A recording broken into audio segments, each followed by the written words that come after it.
আমরা গ্রামের ঐতিহ্যবাহী এক খেলা নিয়ে আসছি, যেটা সচরাচর আগে হতো, এখন হয় না।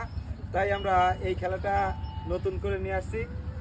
খাপড়া মেরে দাগের ভিতরে ফেলতে হবে। এর আগে বিভিন্ন রকমের পুরস্কার দেওয়া আছে, আবার কতক জায়গা নাই। আপনারা যদি ফাঁকা কোটে ফেলেন তাহলে কিছু পাবেন না, সান্ত্বনা পুরস্কার। পুরস্কারে কোটে ফেলেন তাহলে যে পুরস্কারে কোটে ফেলবেন সেই পুরস্কার আপনাদের। সবাইকে একটা জোরে করতালি।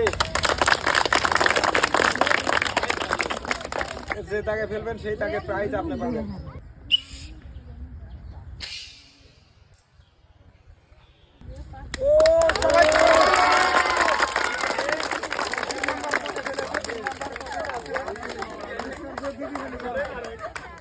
তিন নাম্বার কোটে আছে 1 প্যাকেট আটা, 1 প্যাকেট নুডলস। সবাই হাতে করতালি। সবাই প্রথম প্রতিযোগী পাস করেছে জান।